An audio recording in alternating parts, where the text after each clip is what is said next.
कई दफा मैंने देखा है शरीफ आदमी मजबूर होता है, वो क्या कर सकता है? शरीफ जो हुआ, शर और शरीफ इनका मुकाबला नहीं होता, एक चीज है इशारा, तो शरीफ उसका मुकाबला कैसे करेगा? बल्कि शरीफ आदमी तो कई दफा वैसे ही बचता है, कहता है यार मतलब किसी तरीके जान छुड़ाएं, ये शार है और मैं बावजू रहने वाला आदमी हूं, मैं गंद में कैसे हाथ डालूंगा।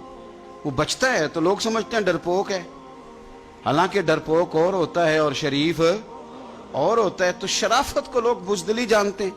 नबी पाक सल्लल्लाहु अलैहि वसल्लम के सहाबी हजरत सईद बिन ज़ैद रज़ी अल्लाह ताला और अशरा मुबशरा सहाबी हजरत उमर के बहनोई हैं, और ये हवाला मैं आपको मुस्लिम शरीफ से अर्ज कर रहा हूँ। हजरत सईद बिन ज़ैद रज़ी अल्लाह ताला अन्हु वो खूबसूरत आदमी हैं जिन्हें दुनिया में चलते फिरते मेरे नबी पाक ने जन्नत की बिशारत अता फरमाई। बंदे का कद काठ देखें कि जन्नती बंदा, यानी इतना एतमाद हुजूर ने किया कि फरमाया इसके बाद वाले आखिरी दम तक के आमाल पर भी मैं जानता हूं ये जन्नतियों वाले काम करेगा।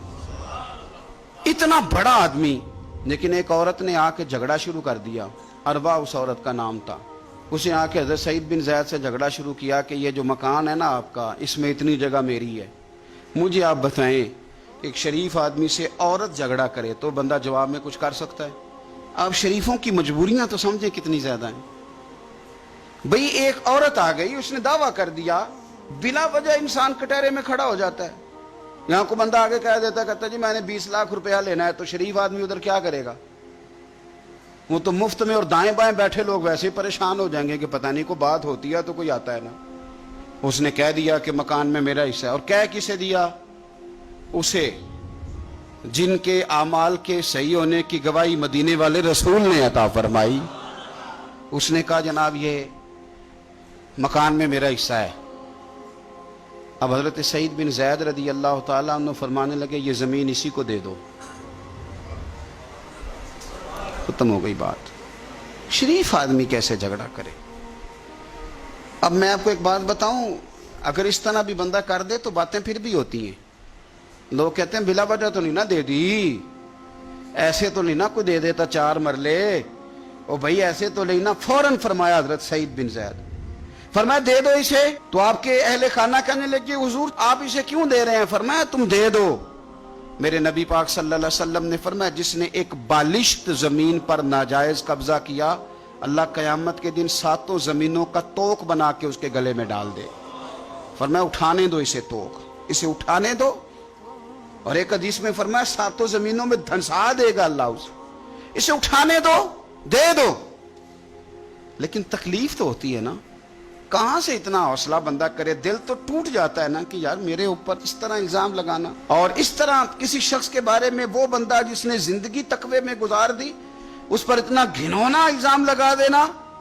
अब हजरत सईद बिन ज़ैद ने ना लोगों को कह दिया दे दो, लेकिन जब तन्हा गए तो दिल टूटा हुआ था, कलेजा फटा हुआ था, तबीयत परेशान थी। हाथ उठाए, कहा अल्लाह सच्चाइयां भी तू जानता है, झूठ भी तू जानता है, जाहिर चीजों को भी तू जानता है, छुपी हुई को भी तू जानता है। अल्लाह अगर ये झूठी है तो इसे अंधा कर दे, और अल्लाह ये जो जमीन इसने मुझसे ली है ना, फिर इसमें इसकी कब्र बना दे।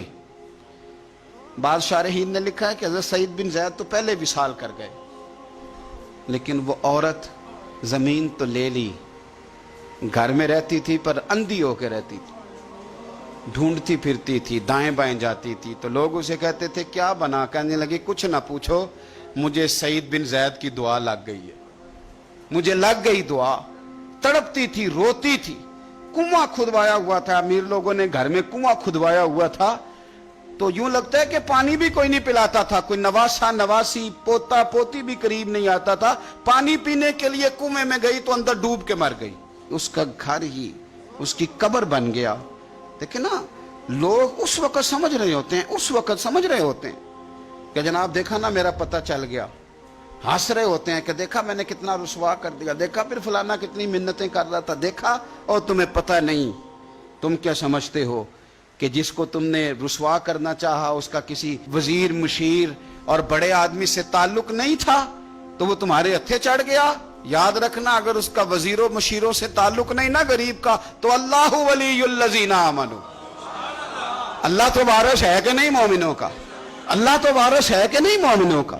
नबी पाक तो वाली हैं कि नहीं अपनी उम्मत के, और वारसा मान करी ना वारसा दा, रब बेवारसा करके मार दे। तो हम जब चल रहे होते हैं ना, तो फिर तो हमारी कद काट का कौन मुकाबला करे, और जब हम चढ़ जाएं हवा के घोड़े तो फिर कौन हमारा रुख फेरे। लेकिन याद रखना, एक कदल करने वाली जात है, जब लगामें खींचती है तो फिर लोगों को कोई चारा, अपनी जिंदगी के अंदर कभी भी कोई काम ऐसा ना करें, कभी भी।